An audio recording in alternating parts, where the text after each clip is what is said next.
हरे कृष्णा। आज की भगवत गीता क्लास में आप सबका हार्दिक स्वागत है। आज हम पढ़ेंगे भगवत गीता अध्याय 9 श्लोक संख्या 29। समोहं सर्वभूतेषु न मे द्वेष्योऽस्ति न प्रियः ये भजन्ति तु मां भक्त्या मयि ते तेषु चाप्यहम्। अनुवाद: मैं न तो किसी से द्वेष करता हूँ, न ही किसी के साथ पक्षपात करता हूँ।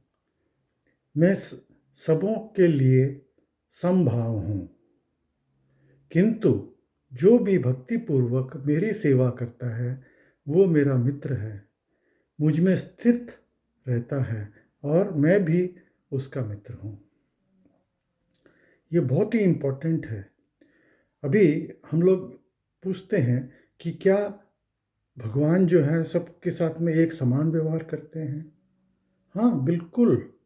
जैसे अगर हमारी ये हाथ में 5 उंगलियां हैं, क्या हम ये बोलेंगे कि भाई ये उंगली लंबी है तो हम इसका ख्याल ज़्यादा रखेंगे, ये उंगली छोटी है चलो कोई बात नहीं है, कट जाएगी तो क्या फ़र्क पड़ता है, ये अंगूठा है ज़्यादा काम में आता है तो इसको ज़्यादा इम्पोर्टेंस है? नहीं, हमारे लिए सभी उंगलियां बराबर है।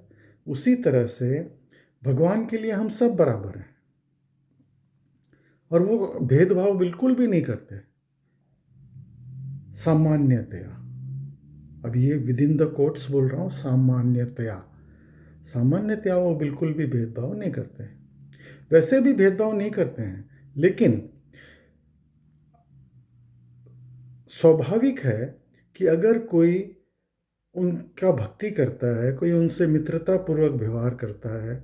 अभी भक्ति के अंदर 5 तरीके के रस हैं: शांत रस, दास्य रस, साख्य रस, वात्सल्य रस और माधुर्य रस, जो हम पहले बता चुके हैं।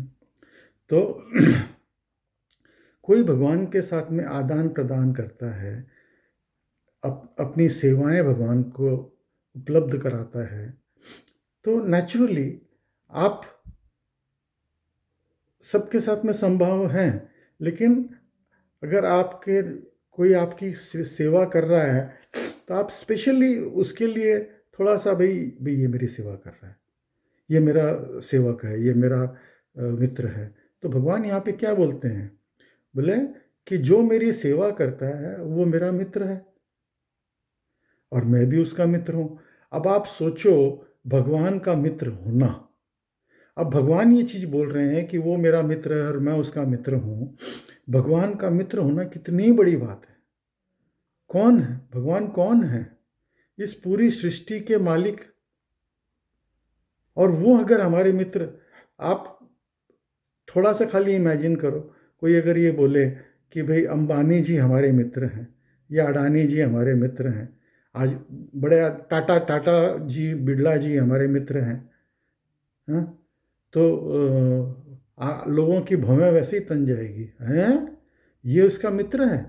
अब आप सोचो, ये सब तो भगवान के सामने कुछ भी नहीं है।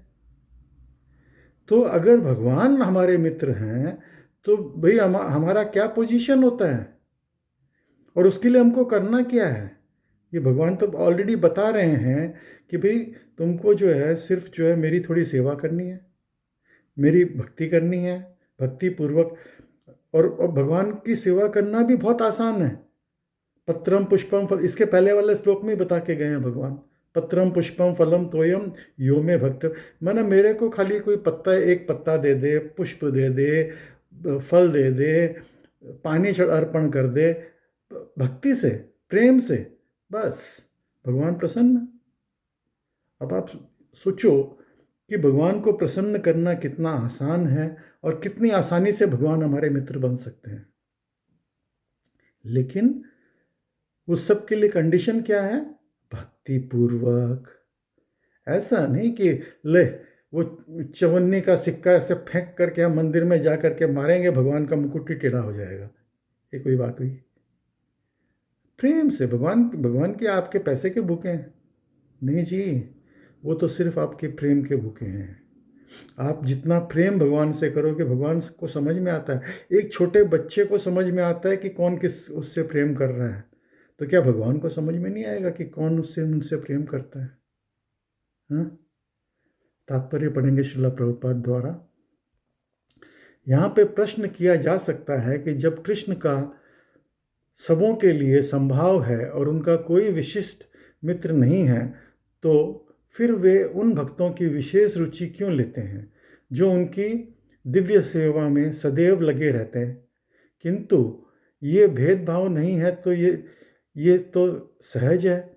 ये जगत में हो सकता है कि कोई व्यक्ति अत्यंत उपकारी हो, किंतु तो भी वो उसके संतानों में विशेष रुचि लेता है। भगवान का कहना है कि प्रत्येक जीव, चाहे वो जिस भी योनि का हो, उसका पुत्र है। अतः वे हर एक को जीवन की आवश्यक वस्तुएं प्रदान करते हैं। वे उसके बदले में सदस्य से जो सबको ऊपर जल वृष्टि करता है, चाहे वह वृष्टि चट्टान पे हो या स्थल पे या जल में हो, किंतु भगवान अपने भक्तों के विशेष ध्यान रखते हैं। ऐसा ही भक्तों को यहाँ उल्लेख हुआ है कि सदैव कृष्ण भक्त भावनामृत में रहते हैं, फलत वे निरंतर कृष्ण में लीन रहते हैं। कृष्ण भावनामृत शब्द ही बताता है कि जो लोग ऐसी भावनाएं रखते हैं, जो सजीव आत्मवादी हैं और उन्हें सदैव आत्मवादी हैं और उन्हीं में स्थित हैं। भगवान यहाँ स्पष्ट रूप से कहते हैं कि यदि ते अर्थ वे मुझ में, फलत भगवान भी उनमें है।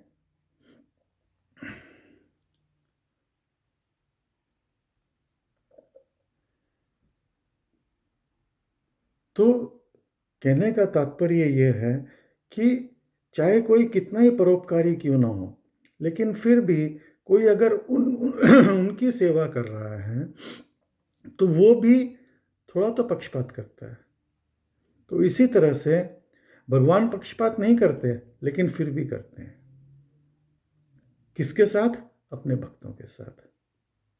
तो क्या आप चाहेंगे कि भगवान आपके पक्ष में आ जाए? अगर आप चाहते हो कि भगवान आपके पक्ष में आ जाए, तो बहुत सिंपल फॉर्मूला है, भगवान की भक्ति करो, भगवान की सेवा करो। अगर आप भगवान की भक्ति करोगे, भगवान की सेवा करोगे, तो भगवान आपके पाले में आ गए। बस फिर दुनिया में कौन है जो आपको कुछ बोल सके, कुछ कर सके? अगला श्लोक पढ़ेंगे। अपि चेत् सुदुराचारो भजते मामनन्यभाक् साधुरेव समन्तव्यः सम्यग् व्यवसितो हि सः। अनुवाद: यदि कोई जघन्य से जघन्य कर्म करता है, किंतु यदि वो भक्ति में रत रहता है, तो उसे साधु मानना चाहिए, क्योंकि वो अपने संकल्प में अडिग रहता है। अभी एक छोटी सी एग्जाम्पल बताता हूँ आपको। एक पंखा चल रहा है फुल स्पीड में और आपने स्विच बंद कर दिया, तो स्विच बंद करते ही क्या वो पंखा बंद हो जाता है? नहीं होता है।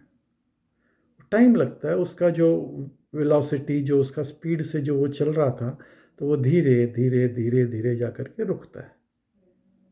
उसी तरह से अगर हम पाप कर्म कर रहे थे, तो अगर हम भक्ति में आ गए, दृढ़ संकल्प ले लिया, फिर भी जो हमारे अंदर जो थोड़े बहुत जो ट्रेसेस रह गए हैं, जो दाग रह गए हैं, उसको मिटने में थोड़ा समय लगता है।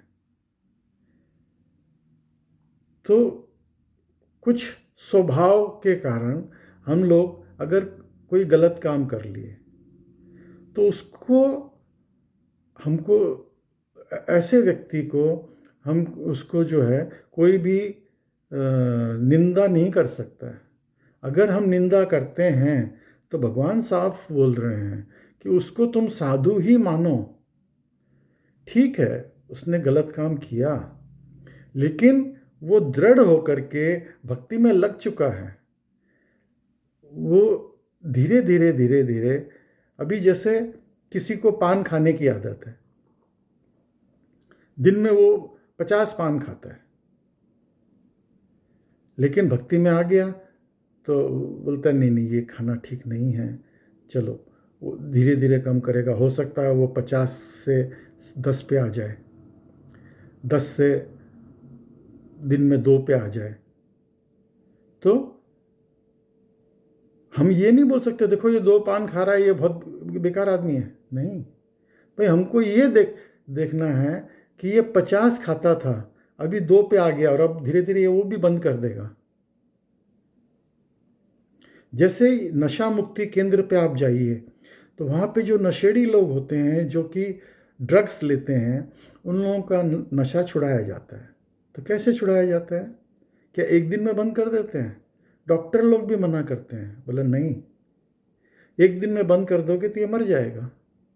तो वो लोग धीरे धीरे धीरे धीरे उसको टेपर करते हैं और टेपर करके धीरे धीरे बंद करते हैं। तो उसी तरह से जो भक्ति में स्थिर हो गया, तो ऐसा नहीं है कि उसके पाप कर्म एक दिन में खत्म हो गए, टाइम लगता है। तो उसको समय देना चाहिए। तात्पर्य पढ़ेंगे श्रील प्रभुपाद द्वारा।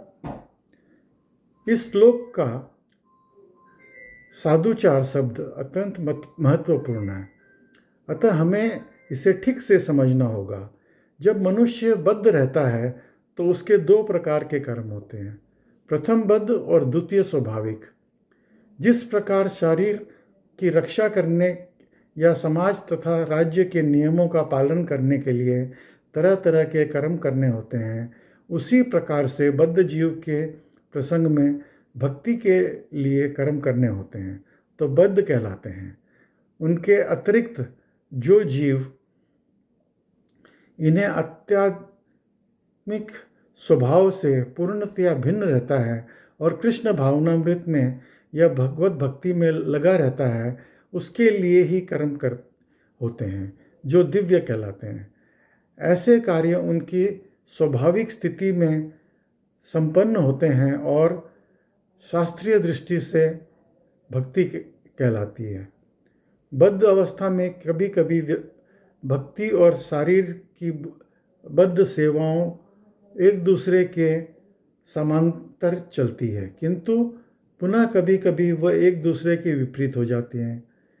यहाँ ये संभव होता है कि भक्त सतर्क रहता है कि ऐसा कोई कार्य न करे जिससे अनुकूल स्थिति भंग हो।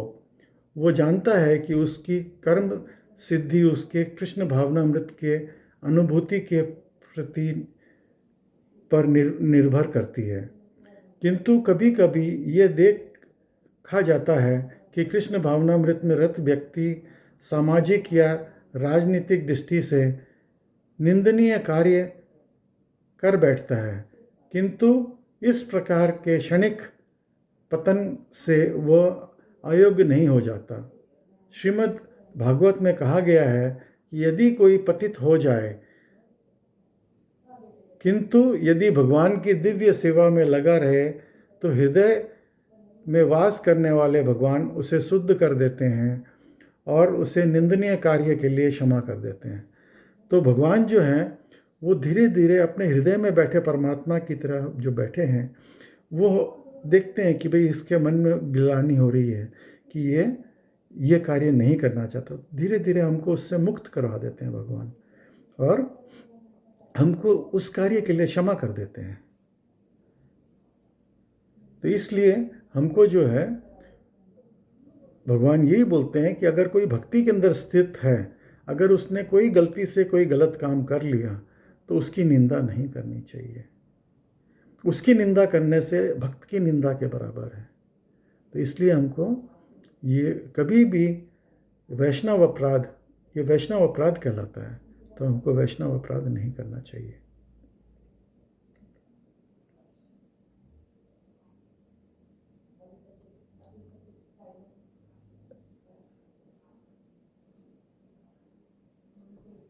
अगला श्लोक पढ़ेंगे। क्षिप्रं भवति धर्मात्मा शश्वच्छान्ति निगच्छति कौन्तेय प्रतिजानीहि न मे भक्त प्रणश्यति। अनुवाद: वो तुरंत धर्मात्मा बन जाता है और स्थायी शांति को प्राप्त होता है। हे कुंती पुत्र, निडर होके घोषणा कर दो कि मेरे भक्तों का कभी विनाश नहीं हो सकता। तो भगवान यहाँ पे अर्जुन से ये कहते हैं, हे अर्जुन, तुम ये घोषणा कर दो कि मेरे भक्तों का कभी विनाश नहीं हो सकता। तो किसी ने पूछा, बोला भगवान आप अर्जुन को क्यों बोल रहे हैं कि तुम घोषणा कर दो, आप भी तो खुद भी तो घोषणा कर सकते हो। तो भगवान बोलते हैं, बोला भाई ऐसा है कि मेरे को लोग बाग जो है बदनाम समझते हैं। है क्यों? बोला देखो ऐसा है, मैंने वचन दिया था कि मैं शस्त्र नहीं उठाऊंगा, और भीष्म पितामह ने वचन दिया कि मैं आपसे शस्त्र उठवा के रहूँगा। तो मैं कभी कभी अपने भक्तों का वचन रखने के लिए मैं अपना वचन तोड़ देता हूँ। तो और मेरा नाम ही है छलिया, चोर, माखन चोर। तो लोग बोलते हैं यार ये माखन चोर है, ये छलिया है। तो अगर मैं कुछ बोलता हूँ तो लोग बाग उसको सीरियसली नहीं लेते। लेकिन अर्जुन अगर कुछ बोलेगा कि भाई ऐसा है, तो लोग बाग उसको सीरियसली लेंगे। तो इसलिए मैंने अर्जुन को बोला अर्जुन तुम डिक्लेयर कर दो।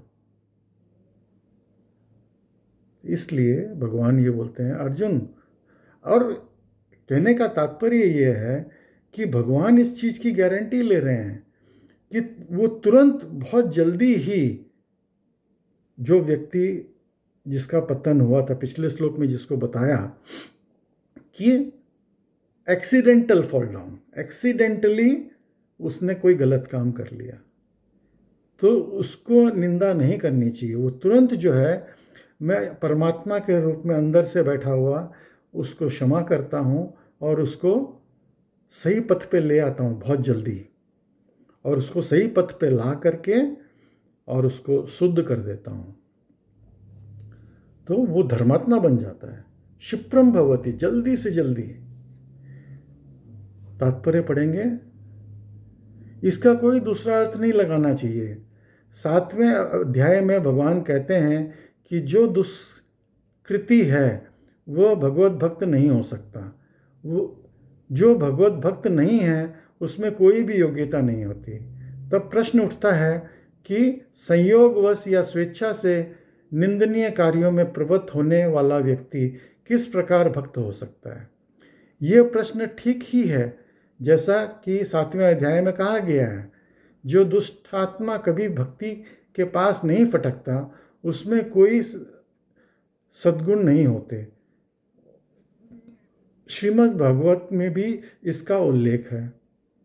सामान्यतया 9 प्रकार के भक्ति कार्यों में युक्त रहने वाला भक्त अपने हृदय को भौतिक कल्मश में शुद्ध करने के में लगा होता है। वो भगवान को हृदय में बसाता है, फलत उसके सारे पाप पुण्य कर्म कल्मश धुल जाते हैं। निरंतर भगवान का चिंतन करने से वह स्वतः ही शुद्ध हो जाता है। वेदों के अनुसार जैसा विधान है कि यदि कोई अपने उच्च पद से नीचे गिर जाता है तो अपनी शुद्धि के लिए उसे कुछ अनुष्ठान करने होते हैं।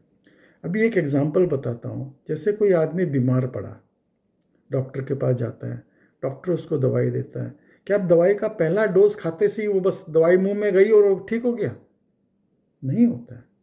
वो दवाई का कोर्स होता है। उस कोर्स को लेने से धीरे धीरे उसके अंदर वो असर आता है और वो ठीक होता है। तो उसी तरह से ये कोई आदमी बुरा आदमी था, लेकिन उसने अपना रास्ता पलट दिया, रास्ता पलट करके और भगवान का नाम लेना शुरू कर दिया। तो एक दिन में तो वो धर्मात्मा नहीं बन गया, लेकिन हाँ, अंदर में बैठा हुआ परमात्मा हमको गाइड करता है कि भाई तुम सही रास्ते पे आ गए हो, अब चलते जाओ। और हम जो है वो सही रास्ते पे स्थित हो जाएंगे और भगवान के भक्ति में लग जाएंगे और हमारी अंदर से सफाई हो जाएगी। तो ऐसे व्यक्ति को हमको कभी भी निंदा नहीं करनी चाहिए।